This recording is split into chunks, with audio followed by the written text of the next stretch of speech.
Dear friends, economics का जो commerce और साइंस का जो आज एग्जाम हुआ है उसका सॉल्यूशन देख रहे हैं हम इस वीडियो में। चलिए स्टार्ट करते हैं पहले क्वेश्चन से। पहला क्वेश्चन पूछा गया आपसे, स्टैटिक्स इम्प्लाई सांख्यिकी से क्या अभिप्राय है। तो इसमें सम्मक भी शामिल होता है, संख्या की विधियां भी शामिल होती है। तो फर्स्ट का जो आंसर हो जाएगा वो थर्ड ऑप्शन हो जाएगा आपका, एक और दो दोनों। ठीक है। यहाँ पे नेक्स्ट क्वेश्चन जो है आपका, सांख्यिकी का प्रयोग किया जाता है तो वैज्ञानिकों द्वारा, अर्थशास्त्रियों द्वारा, व्यवसायिकों, सभी के द्वारा किया जाता है। तो यहाँ पे चौथा ऑप्शन करेक्ट हो जाएगा। अगला क्वेश्चन देखिए, इसमें पूछा क्या गया है, सांख्यिकी शब्द लेटिन भाषा के किस शब्द से लिया गया। मैक्सिमम क्वेश्चंस, ज़्यादातर क्वेश्चंस आपके जो है मॉडल पेपर से भी आए हैं। कुछ क्वेश्चंस आपका जो आर्ट्स का भी इकोनॉमिक्स का पेपर हुआ था उसमें से भी आए हैं, तो आपने पढ़ा होगा तो आपको आसान होगा। यहाँ पे स्टेटस शब्द से जो है सांख्यिकी शब्द को लिया गया है, तो थर्ड ऑप्शन इसमें करेक्ट हो जाएगा। अगला जो क्वेश्चन है इसमें देखिए, यहाँ पूछा है अनुसंधानकर्ता द्वारा संग्रहित आंकड़े को प्राथमिक आंकड़े कहते हैं। यहाँ पे फर्स्ट ऑप्शन करेक्ट हो जाएगा। अगला जो क्वेश्चन है इसमें पूछा गया है, ये किसी बच्चे ने भेजा है जो ये पेपर ये साफ नहीं भेजा है। हमेशा मैं बोलता हूँ, रिक्वेस्ट करता हूँ आप लोगों से, जब भी पेपर भेजें तो कम से कम धूप में या बाहर की रोशनी में खींचें, ताकि जब आपको मैं वीडियो बना के दूँ तो आपको समझ में आए लिखा क्या है। तो अभी आपको आवाज़ से ही समझना होगा, मेरी बातें सुन करके आप समझिए कि क्वेश्चंस क्या लिखे हैं। काफ़ी ब्लर थोड़ा सा ज़्यादा है ये। इसके बाद में आपका पांचवा जो क्वेश्चन इसमें क्या पूछा गया है, the word statics in is used in. तो सांख्यिकी शब्द का प्रयोग किया जाता है तो एक वचन बहुवचन दोनों में किया जाता है, तो थर्ड ऑप्शन आपका करेक्ट हो जाएगा। छठा क्वेश्चन जो है इसमें पूछा गया आपसे कि यदि समग्र में कुछ चुनी हुई इकाइयों का अध्ययन किया जाता है तो उसे क्या कहते हैं। तो उसे हम प्रतिदर्श अनुसंधान कहते हैं, यानी सैम्पलिंग इन्वेस्टिगेशन कहते हैं। तो यहाँ पे सेकंड ऑप्शन करेक्ट हो जाएगा। इसके बाद में है आप, census method is a suitable where units of universe are not homogeneous. जहाँ एक जैसे सम्मक नहीं है, डाटा नहीं है। उपयुक्त है जहाँ पर समग्र की सभी इकाइयाँ एक रूप ना हो। तो फर्स्ट ऑप्शन इसमें करेक्ट हो जाएगा। इसके बाद है आपका नेक्स्ट क्वेश्चन जो है आठवां। इसमें पूछेगा अनुसंधान की विधियां जो है आपको बतानी है। अनुसंधान की 6 विधियां हो जाएंगी, तो यहाँ पे आप थर्ड ऑप्शन आपका करेक्ट हो जाएगा। इसके बाद में नेक्स्ट जो क्वेश्चन है उसकी बात करते हैं। नाइन्थ नंबर में आपसे पूछा गया है, निम्न में कौन सा चिन्ह 5 को दर्शाता है। तो आप आसानी से बता सकते हैं, 1 2 3 और 4 और पांचवा काट देता है। तो ये पहला ऑप्शन ही आपको दिखाई दे रहा है, सही है। तो फिफ्थ ऑप्शन जो है इसका करेक्ट हो जाएगा, फर्स्ट ऑप्शन जो है इसका करेक्ट हो जाएगा। टेंथ जो क्वेश्चन है उसको देखिए। टेंथ क्वेश्चन में क्या पूछा गया है, यहाँ पूछा गया है, जब निम्न तथा उच्च दोनों सीमाओं का अध्ययन किया जाता है कि ऐसी श्रेणी को कहते हैं। तो ऐसी श्रेणी जो हमारी अपवर्जी श्रेणी कहलाती है। ठीक है। तो यहाँ पर जो है अगर इंग्लिश में बोलते हैं तो एक्सक्लूसिव सीरीज बोलते हैं इसको। सेकंड ऑप्शन इसमें करेक्ट हो जाएगा टेंथ नंबर में। 11th नंबर का क्वेश्चन जो है, रेंज इज द, तो रेंज क्या होती है, difference between the largest and smallest observation. यानी कि जो परास है ये अधिकतम और न्यूनतम परिदृश्यों के बीच की दूरी को, अंतर को कहते हैं। जैसे कि 10 से 20, तो 10 से 20 का अंतर कितना है, 10 का अंतर है, तो वो होती है परास। ठीक है, रेंज कहते हैं उसको। इसके बाद में class mid point is equal to, class mid point जो है इक्वल होता है वो किसका होता है, तो the average of upper class limit and lower class limit. यानी कि अगर मैं परास निकालूं इसकी, अभी आएगा क्वेश्चन, अभी हम देखेंगे लिमिट किसे कहते हैं। तो एवरेज क्या होता है कि 10 से 20 दिया है तो 10 + 20/2 कर देंगे, तो एवरेज जो है आपका अपर और लोअर लिमिट का हो जाएगा। फर्स्ट ऑप्शन जो है, एक वर्ग का मध्य बिंदु बराबर किसके होता है, तो उच्च वर्ग और तथा निम्न वर्ग सीमा के औसत। औसत मतलब होता है 2 से डिवाइड करना। किसी भी चीज़ को जब हम औसत निकालते हैं तो उतनी संख्याएं, जितनी संख्याएं हैं उसी से डिवाइड कर दो। अगर 2 संख्या है तो 2 से डिवाइड कर दो, 3 संख्या है तो 3 से डिवाइड कर दो, 4 संख्या है तो 4 से डिवाइड कर दो, ऐसे। अभी आपको समझ में आएगा। यहाँ पे मिड वैल्यू ऑफ 60 एंड 80। अब ये 2 संख्या है तो 2 संख्याओं का योग करिए, ये आ जाएगा 140।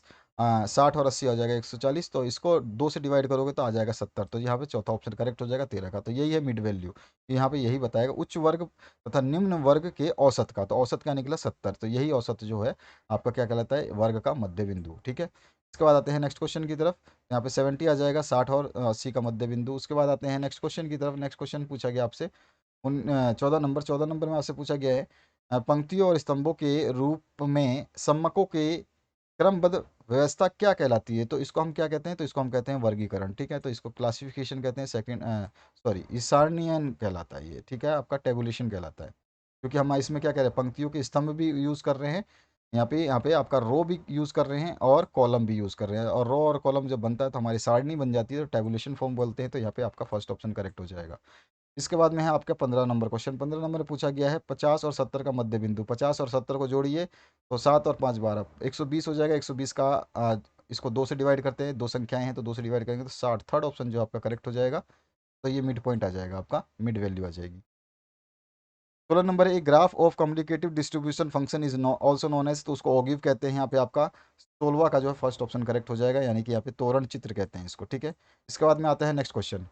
बार डायग्राम इज, तो यहाँ पर जो है दंड आरेख क्या है, तो दंड आरेख जो है ये द्विविमीय होता है। यानी कि दंड आरेख कैसा होता है, तो अभी जैसे मैंने बॉक्स बनाया ऐसा ही बनता है।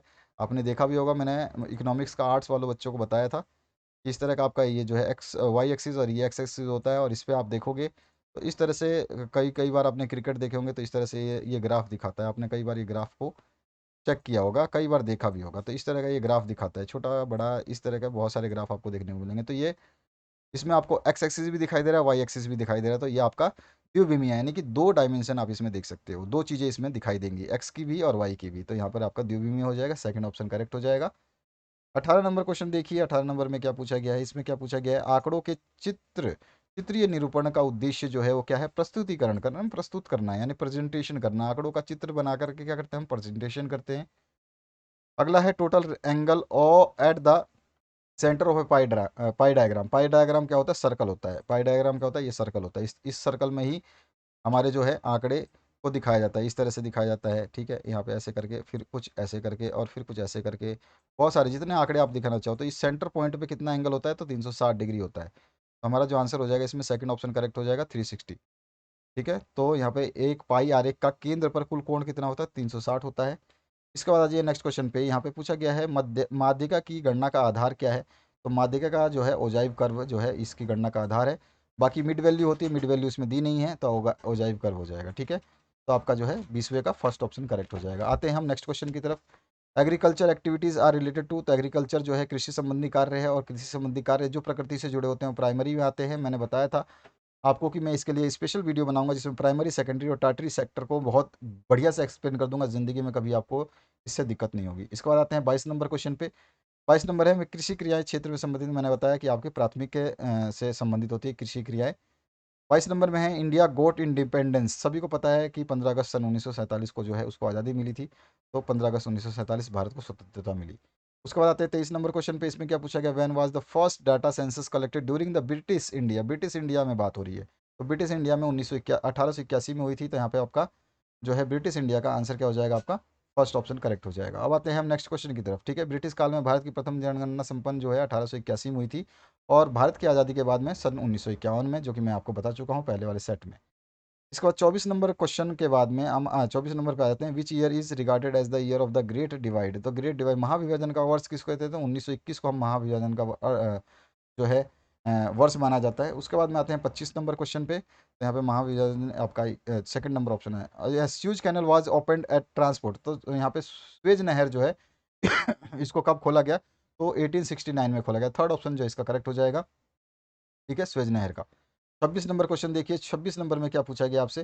26 में पूछा गया है कि what was the duration of the India second plan. Second plan जो है 1956 से जो है 61 तक चला। थर्ड ऑप्शन जो है इसमें करेक्ट हो जाएगा। तो यहाँ पे आपका भारत की दूसरी योजना की अवधि क्या थी, तो 1956 से 61 थी। उसके बाद में आते हैं हम 27 नंबर क्वेश्चन पे। यहाँ पे नीति आयोग की कंस्टिट्यूट कब किया, 1 जनवरी 2015 को कंस्टिट्यूट किया गया। 1 जनवरी 2015 को देश में नीति आयोग का गठन किया गया। इसके बाद में हमारा नेक्स्ट जो क्वेश्चन है, इसमें आपका पूछा क्या गया है, देखिए 28 नंबर में पूछा गया है कि जीडीपी। जीडीपी सभी को पता है, ग्रोस डोमेस्टिक प्रोडक्ट, सकल घरेलू उत्पाद जो है इसका फुल फॉर्म होता है। तो हमने इसका आंसर, तो सभी का आंसर सही होगा, किसी का मैं नहीं चाहूँगा कि गलत हो, क्योंकि ये बहुत ही सिंपल सा है। हर हर बार हर चीज़ में आपने चैप्टर में तो हज़ार बार पढ़ा है। इसके बाद में 29 नंबर क्वेश्चन जो है आपसे पूछा गया, who is the father of green revolution. तो एम एस स्वामीनाथन जो है वो ग्रीन रेवोल्यूशन के फादर है। तो हरित क्रांति के जनक कौन है, M S Swaminathan. First option जो है करेक्ट हो जाएगा। इसके बाद तीसरा जो क्वेश्चन है, इसमें देखिए इसमें क्या पूछा गया आपसे। तीसरा क्वेश्चन में पूछा गया है statement agriculture is soul of India is given by. तो ये महात्मा गांधी के द्वारा दिया गया था, यानी कृषि भारत की आत्मा है, ये कथन जो है महात्मा गांधी का है। इसके बाद में आपका नेक्स्ट 31 नंबर, ऑर्गेनिक फार्मिंग कैसी होती है। जैविक कृषि जो है धारणीय होती है, यानी कि सस्टेनेबल होती है। फर्स्ट ऑप्शन जो है करेक्ट हो जाएगा। केमिकल बना देंगे तो वो ऑर्गेनिक होगा ही नहीं, ठीक है ना। ऑर्गेनिक मतलब है आपका बिना केमिकल के, तो ये केमिकल वाला तो ऑप्शन होगा नहीं, तो फर्स्ट और सेकंड नहीं होगा, नन ऑफ दिस होगा नहीं, तो फिर ऑर्गेनिक का सस्टेनेबल मान सकते हैं, धारणीय माना जा सकता है। इसके बाद जो है आपका नेक्स्ट क्वेश्चन जो है 32 नंबर देखिए। इसमें क्या पूछा गया आपसे, इसमें पूछा गया दूसरी हरित क्रांति का नारा किसने दिया। तो इसके लिए डॉक्टर अब्दुल कलाम को माना जाता है। तो फर्स्ट ऑप्शन आपका करेक्ट हो जाएगा। 33 नंबर क्वेश्चन देखिए, इसमें है चिपको मूवमेंट स्टार्टेड बाई। तो यहाँ पे सुंदरलाल बहुगुणा जो है ये यहाँ पे आंसर आ जाएगा इसका। ठीक है, तो सुंदरलाल बहुगुणा जो है इसका आंसर हो जाएगा, चिपको आंदोलन की शुरुआत किसने की।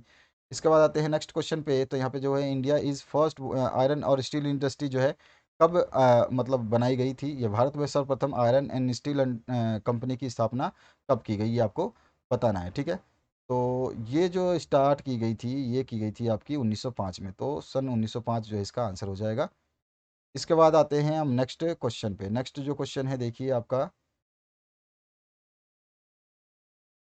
ये जो है आपका नेक्स्ट क्वेश्चन है। एक मिनट, जस्ट ए सेकेंड है, यहाँ पे कोई मिस्टेक, क्योंकि नंबर कटे हुए दिखाई भी नहीं दे रहा कि नंबर कौन सा है, ठीक है। ये आपका जो है 32 नंबर, फिर इसके बाद में ये 33 नंबर है, 34 नंबर आपने देख लिया, ये 35 नंबर है, ठीक है। 35 नंबर ये हो गया, ठीक है। 34 नंबर हमने ये देख लिया, 34, क्योंकि ये आपका 32 नंबर है, सॉरी 32 ये है, 33 ये है, 34 आपका ये है, ठीक है। 34 आपका ये है, तो 34 में आपका 1907 आएगा, ठीक है। इसको करेक्ट करिए, इसीलिए मैं कंफ्यूजन में था कि नंबरिंग नहीं दिखाई दे रही है तो मिस्टेक हो जाएगा, क्योंकि यहाँ पे 1907 आ जाएगा, ठीक है। तो भारत में सर्वप्रथम आयरन एंड स्टील कंपनी की स्थापना जो है 1907 में की गई थी।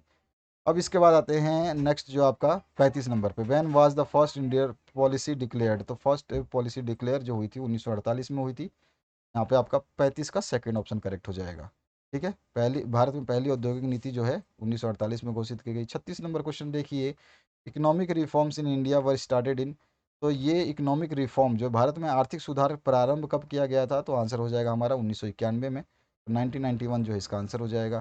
इसके बाद 37 नंबर जो क्वेश्चन है, इसमें पूछा गया at present the number of industries requiring compulsory licensing. तो लाइसेंस के लिए कितने इंडस्ट्रीज़ की आवश्यकता है अभी करंट में, यानी कि वर्तमान में उद्योग लाइसेंस की अनिवार्यता वाले उद्योगों की संख्या जो है 5 है टोटल। सेकंड ऑप्शन करेक्ट हो जाएगा। 38 नंबर क्वेश्चन देखिए, 38 में क्या पूछा गया आपसे। 38 में पूछा गया where is Indian statical institute located. तो कोलकाता हमारा आंसर हो जाएगा। भारतीय सांख्यिकी संस्थान कहाँ तो ये कोलकाता हो जाएगा। डब्ल्यूटीओ स्टैंड क्या होता है, डब्ल्यूटीओ सभी को पता है, world trade organisation. Second option correct हो जाएगा। अंतिम प्रश्न जो पूछा गया इसको देख लेते हैं। तो अंतिम प्रश्न जो है आपका, ये पूछा गया है डिस इन्वेस्टमेंट मीन है। डिस इन्वेस्टमेंट का मीन क्या होता है, नन ऑफ दीज हो जाएगा यहाँ पर, ठीक है। तो यहाँ पर जो है इनमें से कोई नहीं। तो यहाँ पे आपने 40 प्रश्नों के सही उत्तर आपने देख लिए, और आप भी कमेंट करना चाहें तो कमेंट कर सकते हैं, आपके कितने आए हैं, अपने आंसर्स को मिला लीजिए। क्वेश्चन पेपर जब भी भेजिए कम से कम साफ भेजिए। इसको आपने जैसा क्वेश्चन पेपर अभी देखा, इसमें समझ में नहीं आ रहा है कि क्या लिखा हुआ है, आपको तो ज़्यादा तकलीफ हुई होगी। मैंने तो फिर भी वीडियो बनाए हैं, सॉल्यूशंस बनाए हैं, बट ये जो है आपके लिए भी अच्छा नहीं है और दूसरों के लिए भी अच्छा नहीं है। तो इसलिए जब भी आप पेपर भेजें तो कम से कम साफ भेजें, ये आपसे रिक्वेस्ट है। हमेशा ध्यान रखें, पेज भेजने से पहले जब भी आप सेंड करते हैं, व्हाट्सएप नंबर नीचे डिस्प्ले हो रहा है, सेंड करने से पहले कम से कम आप एक बार पहले फ़ोटो को देख लें कि वाकई में आपने फ़ोटो खींची है नहीं, सही खींचो उसके बाद भेजो। अगर आपका गलत फ़ोटो है तो दोबारा डिलीट करके आप उसको नेक्स्ट फ़ोटो भेज दीजिए, कोई दिक्कत नहीं है। तो मतलब आप फ़ोटो को देख करके भेजिए, सिंपल सी बात है। Thank you very much, have a good day.